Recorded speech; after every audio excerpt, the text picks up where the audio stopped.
আল্লাহ তাআলা বান্দার প্রতি দয়াশীল, রহমওয়ালা, মায়াওয়ালা, বান্দার জন্য যা কল্যাণকর, বান্দার জন্য যা উপকারী দুনিয়াতে আখিরাতে, এই সব বিষয়ে আল্লাহ তাআলা বান্দাকে অবগত করে দিয়েছেন। একটি গুরুত্বপূর্ণ বিষয় হলো বান্দা তাকওয়ার উপরে চলবে, দিলের মধ্যে তাকওয়া হাসিল করবে, তাকওয়া নিয়ে সর্বদা চলবে। তো দিলের তাকওয়া অর্জন হয় এমন বিষয় সম্পর্কে আল্লাহ তাআলা এই আয়াতে কারিমার মধ্যে ঘোষণা দিয়েছেন। আর এই এক শব্দের মধ্যে আল্লাহ তাআলা এমন এক মূলনীতি আমাদেরকে জানিয়ে দিয়েছেন যে এই মূলনীতি যদি আমরা বুঝতে পারি তাহলে অনেক আমলের মাধ্যমে, অনেক কাজের দ্বারাই আমরা আমাদের দিলের মধ্যে তাকওয়ার দৌলত অর্জন করতে পারব। আল্লাহ তাআলা ইরশাদ ফরমান, ওয়া মান ইউআযিম শাআইরাল্লাহ ফাইন্নাহা মিন তাকওয়াল কুলুব। যে ব্যক্তি আল্লাহ তাআলা শাআয়ের, আল্লাহ তাআলার নিদর্শন সমূহ তথা আল্লাহর দ্বীনের নিদর্শন সমূহকে সম্মান করবে, তবে তার দ্বীনের জন্য তাকওয়া। এখন আল্লাহ তাআলার নিদর্শন কি জিনিস? কোন জিনিসের নিদর্শন, কোন জিনিসের আলামত, যে আলামত দেখে ওই জিনিসটা বোঝা যায়। মাছের মধ্যে হাজারো মাছ আছে, কিন্তু নির্দিষ্ট কিছু আলামতের দ্বারা আমরা পার্থক্য করে নিই কোনটা আয় মাছ, কোনটা পাঙ্গাস মাছ, কোনটা বোয়াল মাছ। এরকম কিছু আলামত, কিছু নিদর্শন থাকে। ওই নিদর্শন, ওই আলামত, ওই বস্তুটা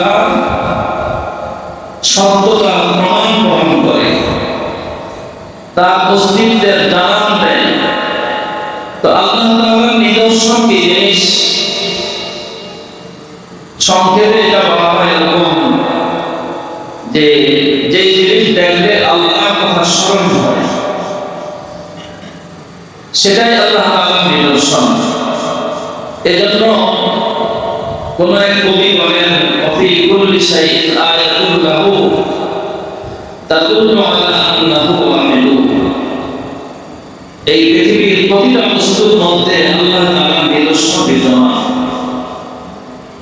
আর এটাই প্রমাণ করে যে তিনি এক, এবং তার কোনো শরীক নাই, তার কোনো অংশীদার নাই।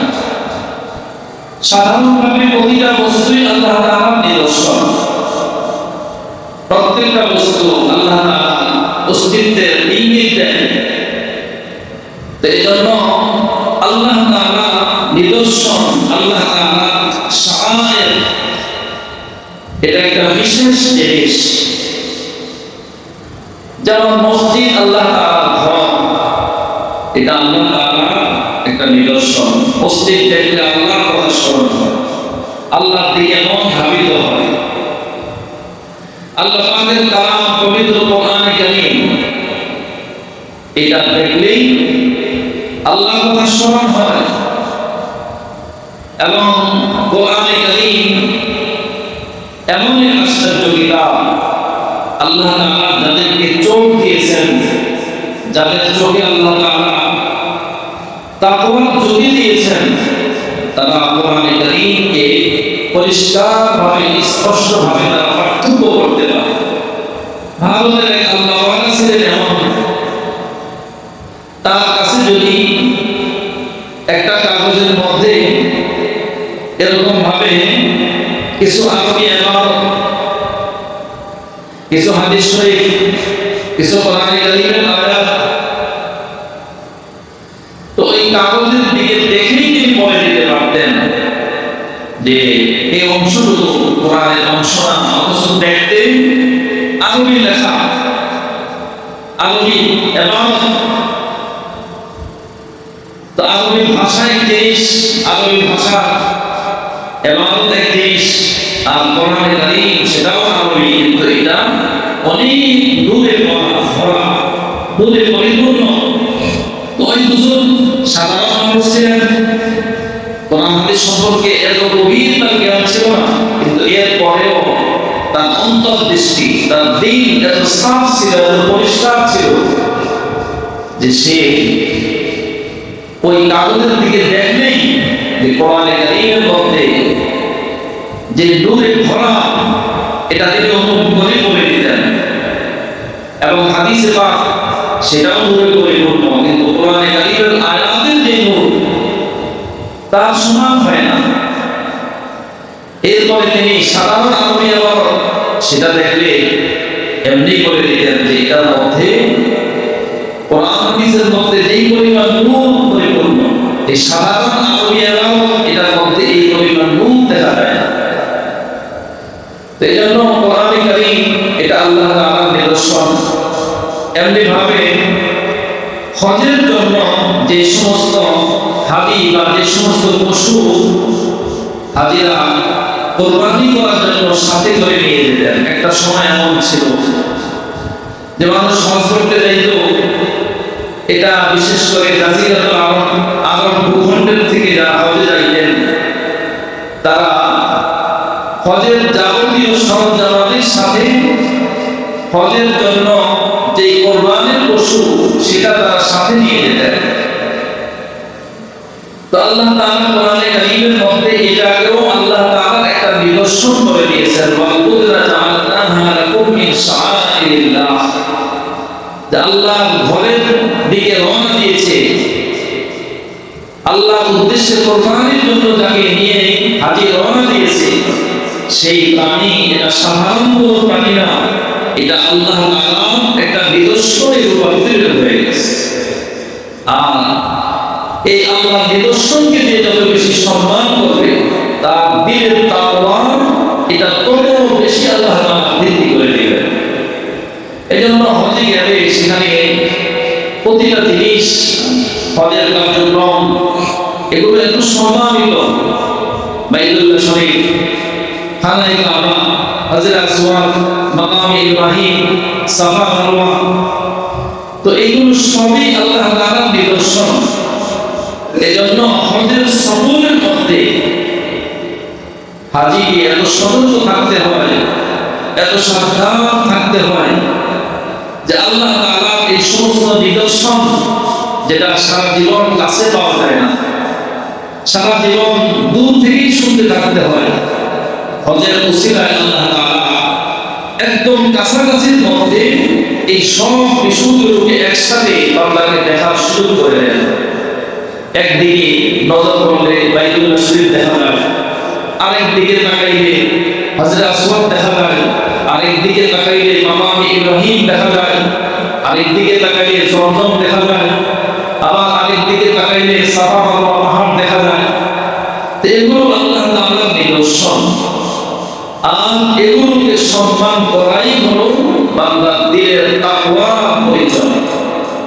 মসজিদের দিকে, মসজিদে হারামের মধ্যে বিশেষ করে চতুর্দিকে, বাইতুল্লাহ শরীফের চতুর্দিকে ঘোরানো মসজিদে হারাম। তো এমনিতেই তো কিবলার দিকে পাও দেওয়া এটা মাকরুহ ফুকাহায়ে কেরাম লিখেছেন। কেউ যদি ইচ্ছাকৃতভাবে এরকম পশ্চিম দিকে, কিবলার দিকে, খানায়ে কাবার দিকে পাও ছড়িয়ে দেয় তাহলে এটা মাকরুহ। আর যদি কোনো ওজনের কারণে, কোনো অসুস্থতার কারণে এমন হয় সেটা আল্লাহ তাআলা মাফ করবেন। যেমন কোনো অসুস্থ ব্যক্তি যদি স্বাভাবিকভাবে পাও যেরকম ভাঁজ করে বসে নামাজ আদায় করা হয়, অসুস্থতার কারণে পাও এরকম ভাঁজ করে নামাজ পড়তে পারে না, তো তাকে পাওটা মেলে, পাওটা খোলা রেখে নামাজ পড়তে হয়। তো সে অবস্থায় কিবলার দিক ঠিক রাখতে গেলে নিজের সিনা, নিজের চেহারা এটা যদি কিবলার দিকে রাখতে হয় তাহলে পাওটা পশ্চিম দিকে ছড়িয়ে দিয়ে, পিছিয়ে দিয়েই বান্দাকে বসতে হবে। অতএব এখানে ওজনের কারণে ফরজ বিধান, ফরজ নামাজ আদায় করতে তাকে এখন এই সূরত ছাড়া অন্য কোনো সূরত অবলম্বন করলে তার নামাজ হবে না। এখন পা দক্ষিণ দিকে বা উত্তর দিকে অথবা পূর্ব দিকে ছড়িয়ে দিয়ে যদি বান্দা বসে, তাহলে তার সিনা, তার চেহারা কিবলার দিকে থাকে না। আর নামাজের মধ্যে সবচেয়ে গুরুত্বপূর্ণ যে বিষয় সেটা হলো আমরা কি বলি মুতাওয়াজ্জিহান ইলা জিহাতিল কাবা, যে আমার চেহারা, আমার সিনা, আমার অঙ্গ প্রত্যঙ্গ সব আমি কিবলার দিকে মুতাওয়াজ্জিহ করে দিলাম, কিবলার দিকে ফিরিয়ে দিলাম। এই জন্য পাও ছড়ায় যদি বসা লাগে, সেক্ষেত্রে পশ্চিম দিকে পাও ছড়িয়ে দিয়েই নামাজ আদায় করতে হবে। এতে কোনো গুনাহ হবে না, পাপ হবে না। কিন্তু স্বাভাবিকভাবে সুস্থ মানুষ ইচ্ছা করলে পাওটা গুছিয়ে রাখতে পারে, পাওটা গুছিয়ে বসতে পারে। এমন ব্যক্তির জন্য পশ্চিম দিকে পাও ছড়ায় বসা এটা জায়েজ নাই। এই জন্য পশ্চিম দিকে পাও দেওয়া এটা মক্কা, দূর দূরান্তে পৃথিবীর যে কোনো প্রান্ত থেকেই এটা মাকরুহ, কাবার সম্মানের খেলাফ।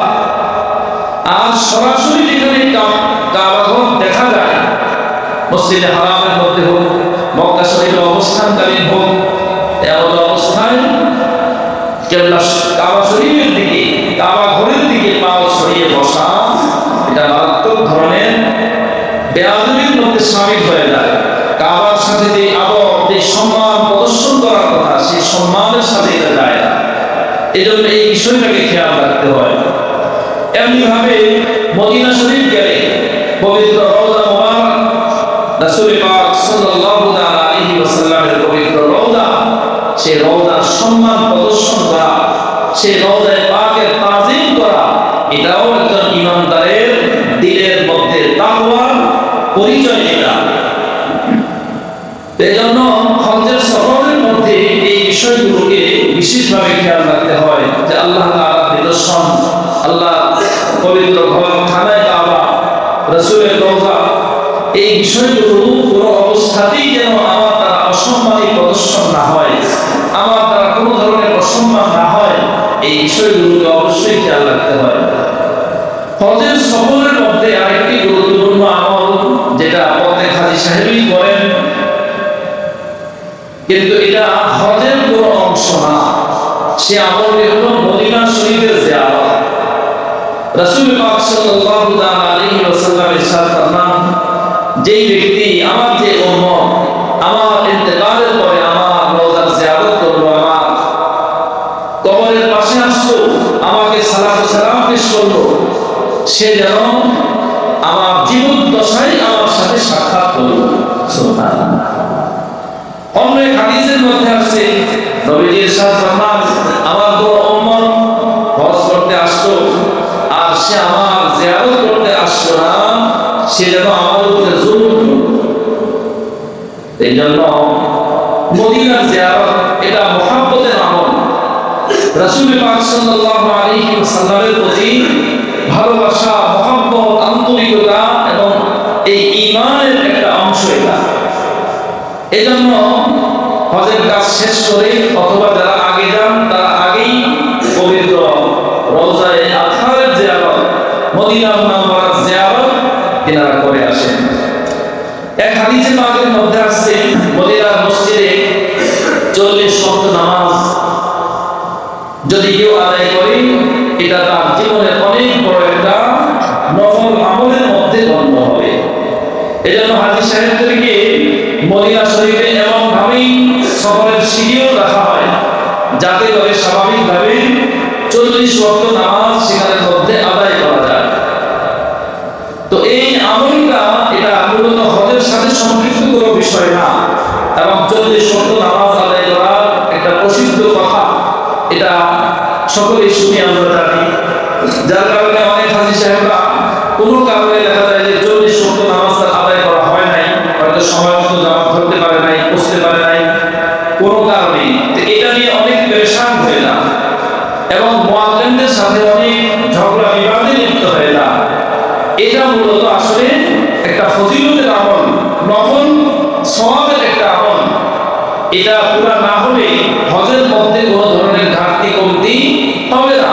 তবে গুরুত্ব সহকারে যদি কেউ এটা করতে পারে, জীবনের অনেক বড় সৌভাগ্য যে যেই মসজিদে নামাজ আদায় করলে 50,000 গুণ সওয়াব আল্লাহ তাআলা বেশি দেন, এবং যেই মসজিদে নববীতে যেই রওজায়ে পাকে নবীজি শায়িত আছেন সেই মদিনার মসজিদে, মসজিদুন নবী, এটাকে মদিনার মসজিদকে মসজিদে নববী বলা হয়, নবীর মসজিদ। সেই নবীর মসজিদে 40 ওয়াক্ত নামাজ বা যেই কয় ওয়াক্ত নামাজই পড়ার সৌভাগ্য হয়, এটা জীবনের জন্য অনেক বড় একটা নিয়ম। তো হজের সফরে মদিনার জিয়ারত, জান্নাতুল বাকি, যেখানে প্রায় 10,000-এর মতো সাহাবায়ে কেরাম শায়িত আছেন রওজায়ে পাকের একদম নিকটে, সেখানে গেলে জান্নাতুল বাকির যে কবরস্থান, একসাথে এত হাজার সাহাবায়ে কেরামের জিয়ারত নসিব হয়ে যায়। তো মদিনার জিয়ারত এবং মদিনায় অবস্থানকালীন সময়টা এটাও এক গুরুত্বপূর্ণ সময় এবং মহব্বত ভরা। সেখানে তোমার আরাম আয়েশের চিন্তা না করা, হোটেলের মান কেমন, থাকার মান কেমন, খাবারের মান কেমন, এই বিষয়গুলো এত বেশি গুরুত্ব না দেওয়া যে আমি নবীর শহরে আসছি, যেই নবীর উসিলে আমার ঈমান, যেই নবীর উসিলে আমি মুসলমান হতে পারলাম, যেই নবী আমার জন্য জান্নাতের কারণ, সেই নবীর শহরে আমি আসতে পারছি, এর চাইতে সৌভাগ্যের আর কি হতে পারে। হযরত ইমাম মালিক রাহমাতুল্লাহি আলাইহি মদিনার এত আশিক ছিলেন, মদিনার এত পাগল ছিলেন, তিনি জীবনে একটা পণ করেছেন, ইচ্ছা করে নিয়েছিলেন যে আমার মৃত্যু যেন মদিনায় সংঘটিত হয়, নবীর শহরে যেন আমার মৃত্যু হয়, আর নবীর শহরেই যেন আমার দাফন হয়। এই জন্য ইমাম মালিক রাহমাতুল্লাহি আলাইহি মদিনার ইমাম ছিলেন, মদিনার বাসিন্দা ছিলেন। তিনি হজ করতে যাইতে খুব ভয় পাইতেন যে আল্লাহ, হজ করতে গেলে যদি মদিনার বাহিরে গিয়ে মক্কায় গিয়ে আমার মৃত্যু হয়ে যায়, তাহলে মদিনার যে মাটি, আমার জীবনের এক চরম পরম আশা আকাঙ্ক্ষা, সেই মাটি থেকে তো আমি বঞ্চিত হয়ে যাব। অনেক দিনের মধ্যে তামান্না ছিল যে আমার হায়াত কতদিন বাকি, যদি আমি এটা জানতে পারতাম, বুঝতে পারতাম, তাহলে মক্কা শহরে গিয়ে হজ আদায় করে আসতাম, নিশ্চিন্তে থাকতে পারতাম। এভাবে দিনের মধ্যে এক যন্ত্রণা কল্পনা। আল্লাহ তাআলার পক্ষ থেকে একদিন ওনাকে এরকম 5টা আঙ্গুল, একজন মানুষ তাকে হাতের 5টা আঙ্গুল এভাবে দেখাই দিলেন। অনেক চিন্তার মধ্যে পড়ে গেলেন, কি দেখানো হলো, কি দেখানো হলো আমাকে। এরপরে তিনি তৎকালীন ওই জামানার আরেক বিখ্যাত আলেম ছিলেন আল্লামা ইবনে সিরিন রাহমাতুল্লাহি আলাইহি, যিনি স্বপ্নের ব্যাখ্যা দিতে পারতেন সুন্দর। তার কাছে পাঠানো হলো যে এরকম যদি কেউ দেখে যে তাকে এরকম ভাবে হাতের 5 আঙ্গুল দিয়ে ইশারা করে দেখানো হচ্ছে, এই শব্দের ব্যাখ্যা কি? আল্লামা ইবনে সিরিন রাহমাতুল্লাহি আলাইহি তিনি স্বপ্নের ব্যাখ্যা দেওয়ার আগে জিজ্ঞেস করলেন, এই স্বপ্ন কে দেখেছে এটা আগে জানতে হবে। আবার কিছুদিন পরে আরেকজনকে পাঠাইলেন, তিনি স্বপ্নের ব্যাখ্যা না বলে বললেন যে স্বপ্ন কে দেখেছে সেটা আগে জানতে হবে। ইমাম মালিক রাহমাতুল্লাহি আলাইহি নিজেকে অনেক গোপন রাখতে চাইছিলেন, নিজের জীবনের একটা ভেদ, একটা রহস্য, এটা মানুষ জেনে যাবে, এটা তিনি গোপন রাখতে চাইছিলেন। কিন্তু শেষ পর্যন্ত এই স্বপ্নের ব্যাখ্যা জানতেও তিনি অস্থির হয়ে পড়লেন। শেষ পর্যন্ত সংবাদ করে পাঠাইলেন যে এই স্বপ্ন মদিনার ইমাম মালিক দেখেছেন।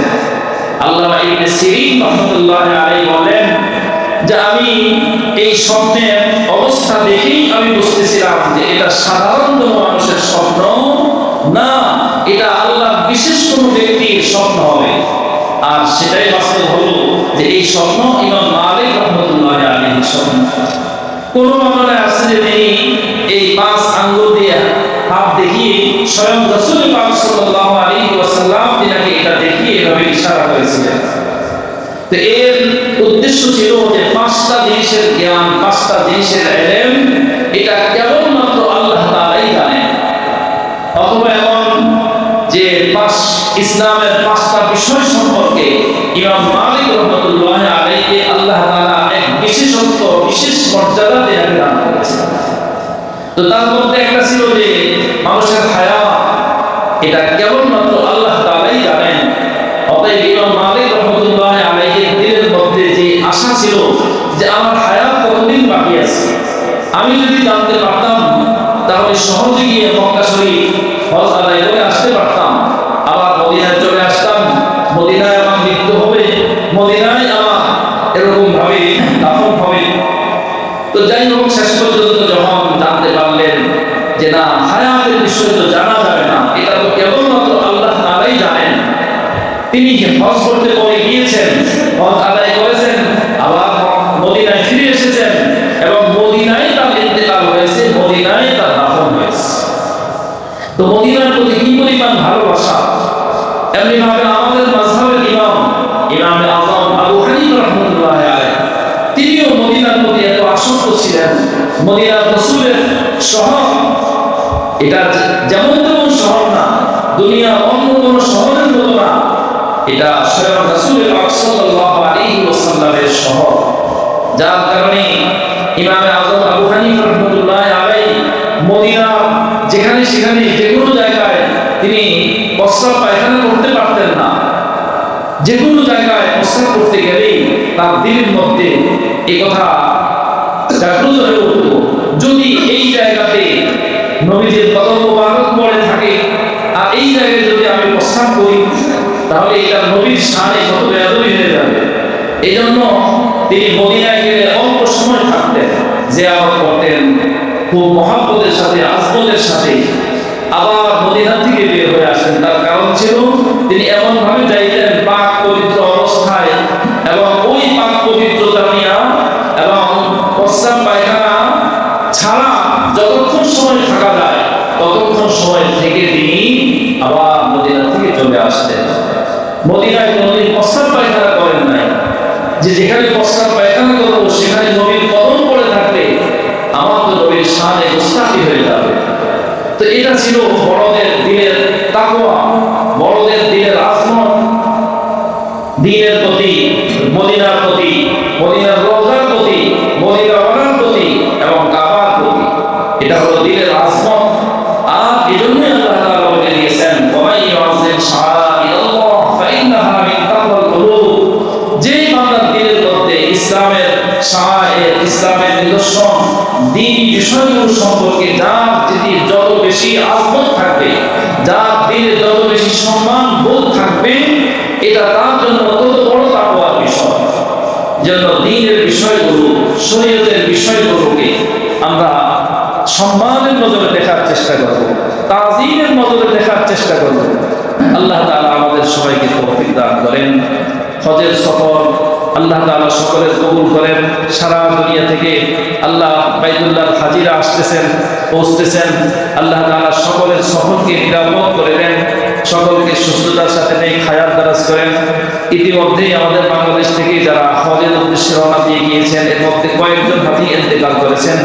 আল্লাহ তাআলা যেন তাদেরকে মাগফিরাত নসিব করেন এবং হজের নিয়ম করে যেহেতু তারা রওনা দিয়ে গিয়েছেন, হজের সেই সওয়াব প্রতিদান যেন আল্লাহ তাআলা তাদের আমলনামার মধ্যে দিয়ে দেন। সকলে বলি আমিন।